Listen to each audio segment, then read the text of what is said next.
Hi. Thank you so much for clicking on this video, or thank you, YouTube, for throwing it out at you using the autoplay algorithm. You've probably fallen asleep, and I want you to wake up. 1, 2, 3, back in the room. Lovely.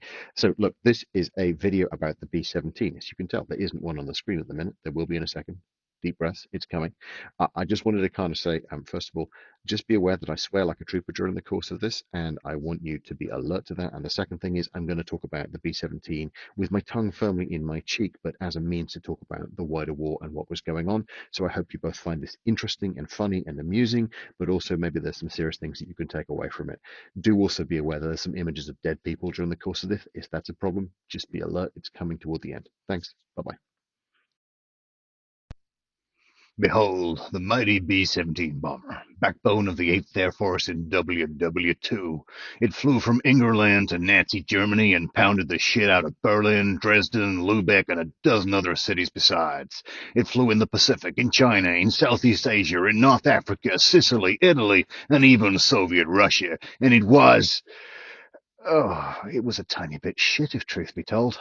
Now, of course, this statement is heresy in most circles, and I imagine I'll get more than one, "My granddad, he was a tail gunner in World War II, he said it was the greatest plan of the war," type comments, along with the odd death threat and statements about how the Lancaster was for killing women and children, whereas the noble B-17 was vegan and loved its mother very, very much. These sorts of comments will come from the kind of person who knows that WW2 started in 1941 with Pearl Harbor and ended in June 1944 when the US stormed Europe alone. Of course, if you're a bit more informed, the chances are you might have picked up the odd history book, and you'll know that it was a bit more complicated and a lot longer than that. And if you've read quite a few history books, you might also have begun to get opinions about the course of the war. It might not have escaped your notice that for a lot of historians, and I'm looking at Messrs. Hastings and Beaver here in particular, but they are far from alone, the Nazi state apparently had better everything. They had better kit, they had better leadership, better uniforms, better tactics, and probably better underpants too.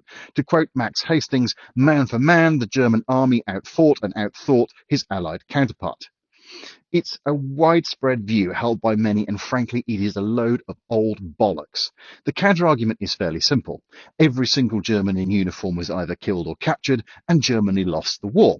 You can tell because I'm recording this in English, and there's a famous photo of the Soviets raising their flag over the Reichstag in May 1945. The Nazis lost abjectly, and their blood-stained reign of horror and death was brought to a fiery end for good reasons. Their kit was mostly shit, their leaders were drug-addled psychopaths with no grasp on reality, and their generals were craven, self-serving assholes. Another possible factor leading to this downfall was the relentless air campaign waged by the United States Army Air Force and the RAF. Now, I could get into strategic bombing and whether or not it was a good idea, but honestly, life is too fucking short. So I thought I would leave goading that particular bear for now, and suffice to say that it was a thing that was bloody and fiery, and a hell of a lot of people died in the process.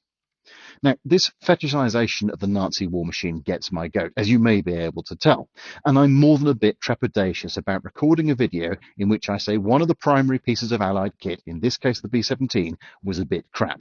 It will doubtless give the Nazi boos a total hard-on, make them retreat to their mum's basement, therein to do something unspeakable with their reenactment-grade Wehrmacht socks and a pot of Vaseline. Nonetheless, speak truth unto power and all that, and we have to face facts. It was a bit crap. It started well, but much like my love life, it ended up being a disaster.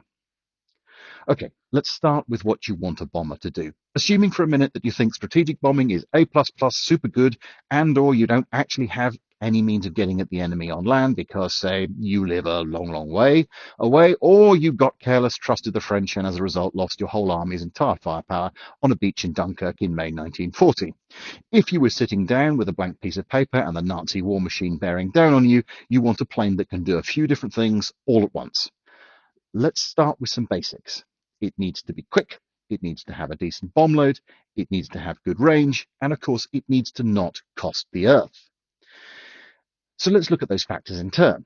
It must, number one, fly fast enough and high enough not to get shot down. Obviously, these days, surface-to-air missiles make this a bit tricky, but in the 1930s, you were dodging fighters. For reference, a modified Me-109 set the world speed record of 379 miles an hour in 1938. That's the year that the B-17 came into service. And here we hit the first snag, because whilst it was quick on paper, operationally it was really slow. Unladen, it had a maximum speed in the G version of 282 miles per hour, but the reality was with a bomb load on, it'd be lucky to cruise at more than 180 to have any kind of range. And you'll notice that 379 is a bigger number than 180, by like a lot. And by the time the B-17 finally got to Europe in numbers, the FW-190 was around, and at full chat, that could top 400 miles an hour in level flight at the same kinds of altitudes that the B-17 was flying. So the B-17 could no longer get away from fighters. In fact, it never had been able to. But it was going to be looking at much more vulnerable as it became proportionally slower to the fighters. For context, a Mosquito from the RAF could tick along quite comfortably at a higher height at 400 miles an hour and more. An Avro Lancaster with nearly twice the bomb load on could easily outpace the B-17 with half the load. In fact, a modern F1 car, which can't fly at all, is quicker than a B-17. Number two, let's talk bomb loads. Clearly a key aspect of a bomber is to, how can I put this? What's the word I'm hunting for here? Oh, yes, carry bombs, and like a fuck ton of them. The more the better. Our ideal bomber needs to be able to carry enough in a single aircraft that it makes a trip worthwhile, and in formations carry a sufficient weight of bombs dropped to destroy the target that you're aiming at. You don't want, for example, to keep having to go back to the same ball bearing plant in northern Germany because your weight of bombs isn't enough to actually do anything to the target that you've been bombing at. The B-17 in theory could carry 17,500 pounds of bombs. That's just far shy of 8,000 kilograms. But to do it, it had to be festooned with bombs on all kinds of unnatural places which got in the way of the airflow, which massively reduced range, increased drag, and so on and so forth. It could pretty much go to the horizon and back about as fast as I can run the 600 meters, which is not quick. For long-range missions into Germany to say, I don't know, around 800 miles each way to that ball bearing plant, it could only carry a fraction of that number of bombs, typically around 4,500 pounds. That's 2,000 kilograms in English. For context, a typical Lancaster of the same period could carry 3 times as much bombs. Oh well, lads, I guess we're off to Schweinfurt again. Number 3. Let's talk about range. There's a good chance your target will be far, far away.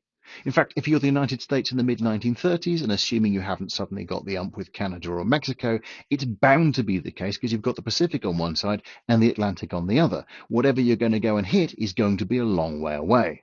And range is always the trickiest part. It's a compromise. The more you stick on the aircraft, the more weight you add, the harder it is to get the range out of the plane. So on paper, the B-17 is not bad. It was originally written to a spec that should be able to carry 2,000 pounds of bombs, 2,000 miles at 200 miles an hour. And by the time you got to the B-17G, it could do the 2,000 miles with 2,500 kilograms of bombs on board.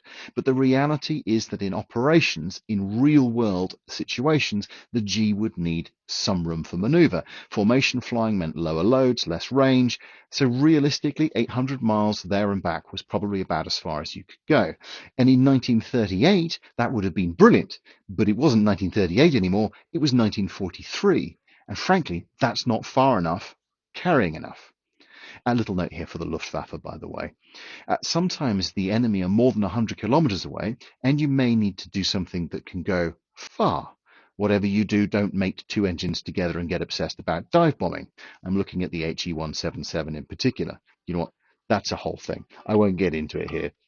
But suffice to say, the HE-177 was the airplane that probably won the war single-handedly. Unfortunately, it didn't win the war for the Germans who were developing it at the time. Did I mention quite a lot of Nazi kit was totally shit? Number 4, let's talk about costs. This is really important, kids. It needs to not cost a fucking fortune if you're going to mass produce, let's say off the top of my head, just to pick a round number out of the air, 12,500 of the damn things. Now, the US military is not renowned for its brilliance at numbers, as can be seen by the weird and wonderful things they've bought over the years, at many times the originally quoted price. Even when it was a small outfit in the 1930s, this was still the case. During the original trials, the B-17 was selected despite the fact it cost twice what its rivals did, and its performance was nothing like as good as that. When mass-produced by Boeing, a B-17G cost around $300,000 in 1940s prices, but a contemporary Avro Lancaster cost £40,000. That's roughly $160,000, so slightly more than half. So these were not cheap aircraft to make. Of course, compared to the de Havilland Mosquito, which cost about half that at £20,000, they both look stupidly expensive, especially when you consider that only 1 in 200 Mosquitoes was actually lost to enemy action. But I digress. Little wonder then that post-war questions were asked as to whether or not this was actually a smart use of money. People were asking the question at the time. The real issue was, of course, that bombing held out the chimera of a war-winning technology and a relatively low casualty rate, which raises some other questions we need to consider beyond the obvious. If you're going to get your your strategic bombing campaign off the ground, there's some other stuff you need to consider too. Okay, survivability. Number 5. When you need to get your bomber to the target and back again if you can. In US Army Air Force theory, the bombers would fly really close to one another, very, very high up, and blow whatever came near them out of the sky with 50 cal machine guns. Enough guns to make a Texan weep for joy. Oh, so many guns. Guns on the top, guns on the front, guns underneath, guns behind, guns underneath behind, in the middle, everywhere. Everywhere you could get guns, they put guns, because guns. Now, the height bit, to be fair, the B-17 was pretty good at. Once it got up there, it could cruise beautifully because of those big old wings. But to get the guns to interplay with one another and provide some kind of defense, you needed to get the squadrons to fly in formation and then to fly in a box above that. That meant that you flew at different altitudes, and you needed to do it in such a way that the humans inside didn't freeze to death, because the 17 wasn't pressurized. So whatever temperature it was outside, it was also inside. Germany in winter is fucking cold on the ground. At 25,000 feet, it was regularly dropping to 40 degrees below freezing, which meant that the actual heights that were getting flown were often well below optimal ceiling height. And the proof is in the statistics. More than half of all B-17Gs got shot down or were crashed, and even the advent of long-range fighter escorts and the P-51 didn't stop the losses. The B-17 was not surviving as well as it should have done.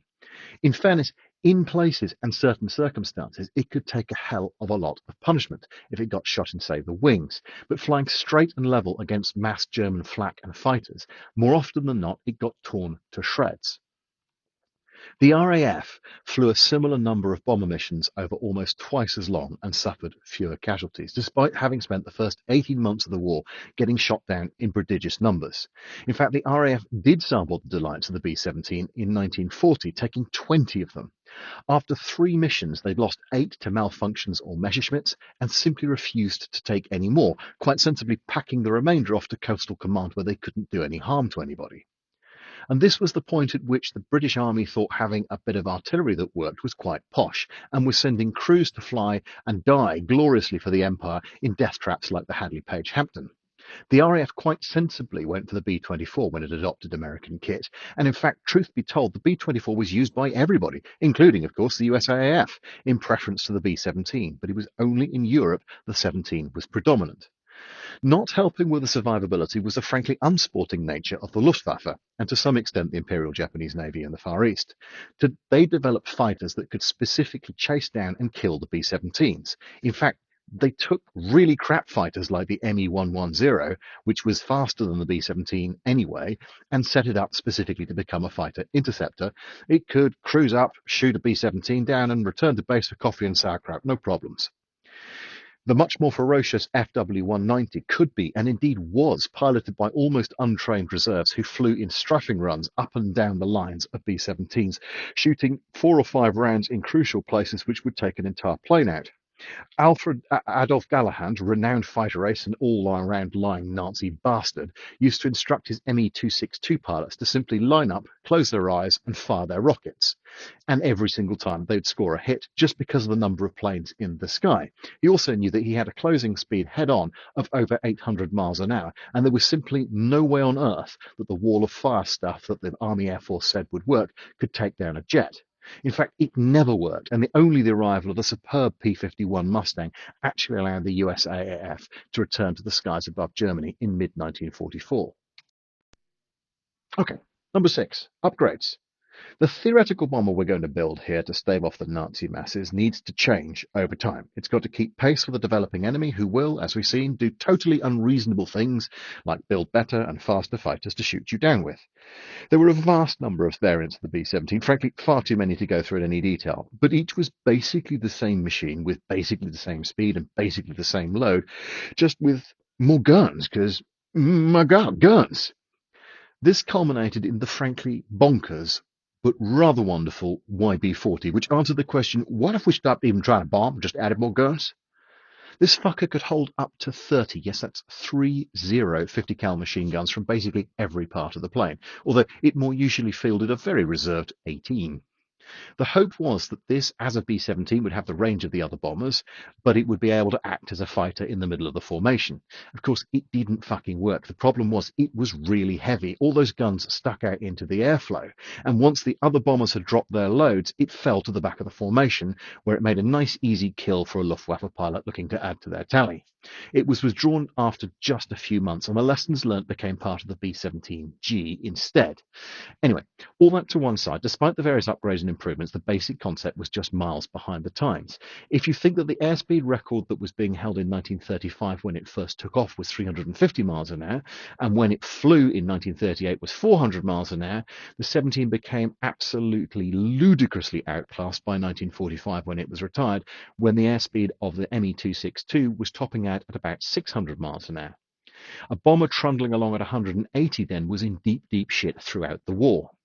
And before adding more guns, which made it look cool but didn't actually work, changing the engines was the only other option, except you couldn't really do it. For other bombers of the same era, things like the Mosquito or the Avro Lancaster, the engines were changed on a fairly regular basis. Even the god-awful B-29 went through two kinds of engines. The Wright 1820 Cyclone, which was attached to the B-17, was in development when the Wright Whirlwind took the US hero and Nazi sympathizer Charles Lindbergh across the Atlantic in 1927. By 1942, the 1820 was essentially obsolete, and everything else that needed to carry heavy shit long distances used the brilliant Pratt & Whitney 1830 Twin Wasp. The problem was there were a whole bunch of electrical systems plumbed directly into the 1820s, which made it virtually impossible to swap the engines out. And by the height of the European campaign in 1944, Boeing was telling everybody that its brand new B-29 was very nearly ready any minute now to start catching fire on an airfield near you. So there wasn't a lot of impetus to make changes to the now aged B-17. Number 7. Our ideal bomber needs to be fairly simple to fly and operate. You're going to need to train crews quickly if, say, and I'll just pick a concept out of thin air here, a global war on a nightmare scale comes out of nowhere and hits you between the eyes. You're going to have to hand your fantastically expensive bomber aircraft over to a man named Billy Joe, who has the mechanical sympathy of a toddler presented with a jam jar for the first time.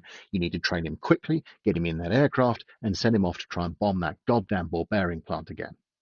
The B-17 weighed in at a frankly ludicrous 30 tons, meaning Billy Joe would have to have the biceps of a baboon to get it off the ground, which in turn meant a minimum of 2 pilots just to make sure that one of them didn't slip a disc trying to get off the runway. Once it got up to altitude, its big wings actually meant it became fairly simple and forgiving to fly, but this is where all those guns started to become a problem. You have to man them all somehow. On the G, there are 13 of the damn things. There are 2 dudes whose sole job it is to sit halfway down the plane, freezing their nuts off, half in and half out of the airflow, trying to hit Herman the German in his FW-190 at a closing speed of more than 600 miles an hour. They're simply never going to achieve it. 8th Air Force claims to have shot down hundreds of German fighters were proved post-war to simply be wildly inaccurate. So the guns and the weight, because of the guns, suddenly mean you need a crew of 10. 10. That's literally insane. The Mosquito, which was faster, carried more bombs, went further, flew higher, had 2. 1, 2. But the good old US of A said, we've got to get us more guns. And they put 10 for fuckers in each of these flying bullet magnets. To give you an idea of scale here in terms of personnel that you needed to do the job, in 1939 the US Army, which included the Army Air Force of course, was the 17th largest military in the world, slightly behind Romania and Portugal, with a total strength, including reserves, of around 300,000 men. By the middle of 1944, the USAAF alone had 500,000 men just in the UK. Every time one of these 17s got shot down, whole towns were going into mourning. And only the US did this. The comparable crew in an RAF plane was the Sterling Short, which was a flying boat bombing U-boats. It at least had the excuse for having both boat and plane simultaneously, thereby going some way to justifying 10 crew.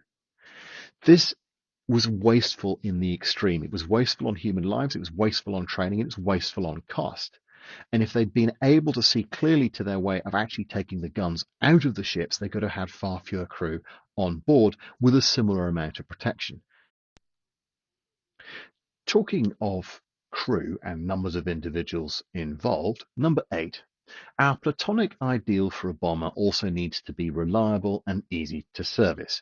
You don't want to have thousands of ground crew and long servicing times if you can get away with small ground crews and quick servicing times.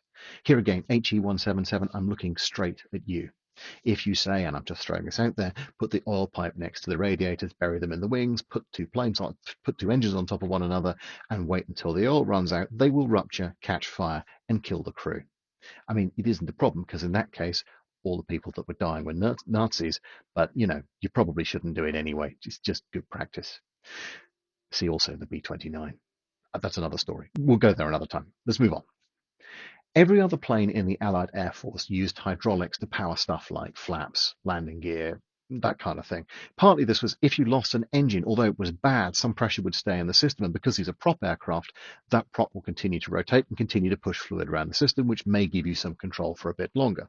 Only an idiot would put loads of generators on the aircraft and use those to, oh God, the B-17, no, why did you do it? There were so many generators and such a complicated electrical system on the 17 that it was said you could power a medium-sized town off one. This made it fiendishly difficult to service and, in fact, fiendishly difficult to build properly. And it was prone to all kinds of inexplicable problems, occasionally catching fire mid-flight or on the runway, and more regularly seeing things like instruments fail. This meant that it was very, very common and also very easy to report as having occurred if one was to say, not fancy going back to that fucking ball bearing plant again. Oh yeah, there is one thing we're going to have to do. We're going to have to be able to hit the fucking target when we get there. So this is where the famous Norden bomb site was supposed to come in. You know what? This is a whole thing. I'm not going there in any great detail. I'm really not. This video will be like 3 hours long. Maybe I'll come back to it another day. Let me summarize the Norden bomb site like this. It was one of the most expensive military projects that was ever undertaken, and it was supposed to turn the B-17 into a magic missile capable of blowing the wings off a gnat from 30,000 feet.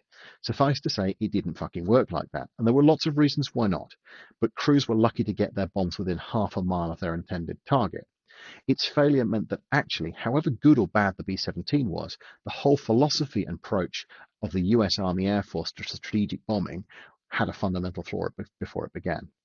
Which leads us to number 10. You've got to use what you have the right way. And this, frankly, is the really crucial bit. This is the crux of the problem. In 1939, at the outbreak of the war, the RAF had developed its own, less sophisticated strategic bombing capability with things like the Hampton, the Wellington, and the god-awful Sterling. In fact, the RAF had been thinking about bombing Germany a great deal since 1933 for some weird reason, and it had produced a wide variety of utterly shit bombers, and on the outbreak of war, it unleashed them like tiny weeny gnats across Germany, where the Luftwaffe simply swatted them out of the sky. The RAF's daily attacks regularly suffered more than 50% losses, and in several cases 100% losses, to absolutely no effect whatsoever.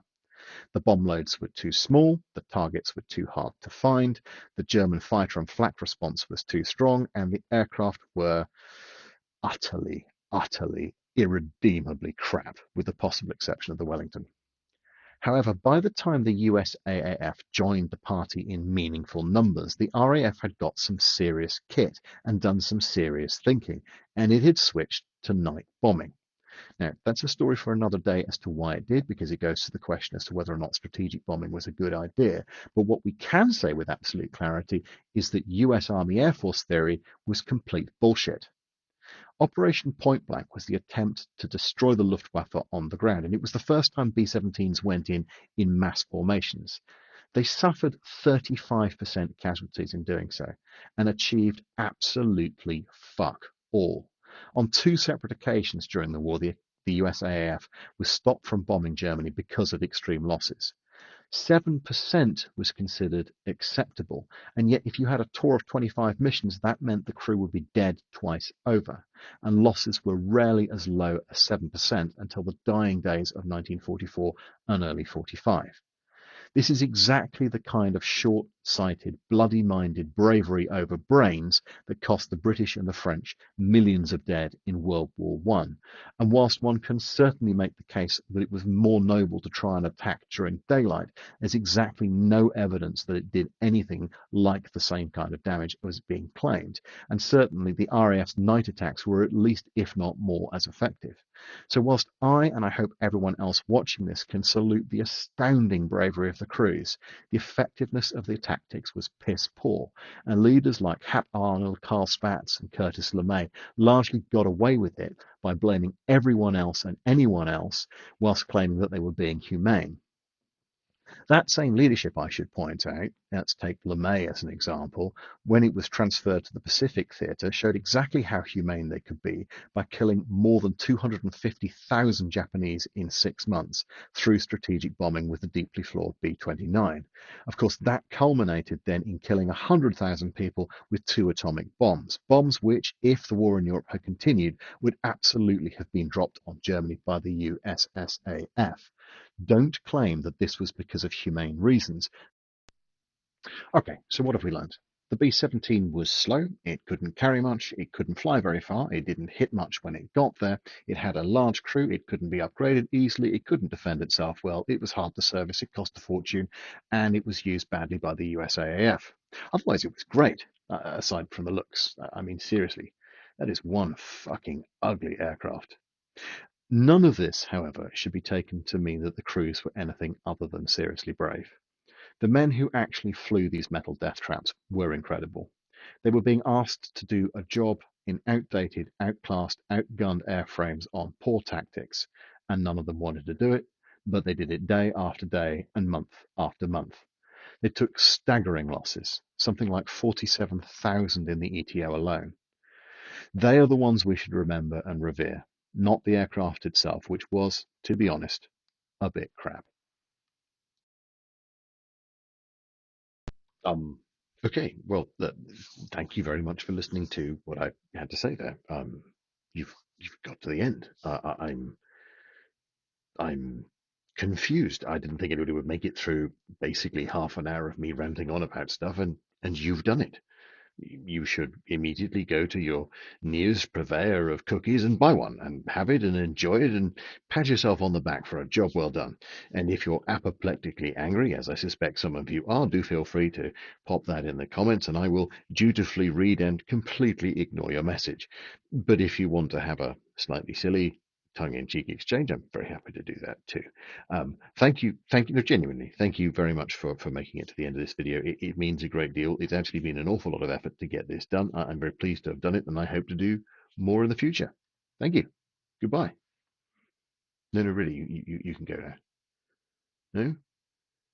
Okay, I guess I'll go. Bye.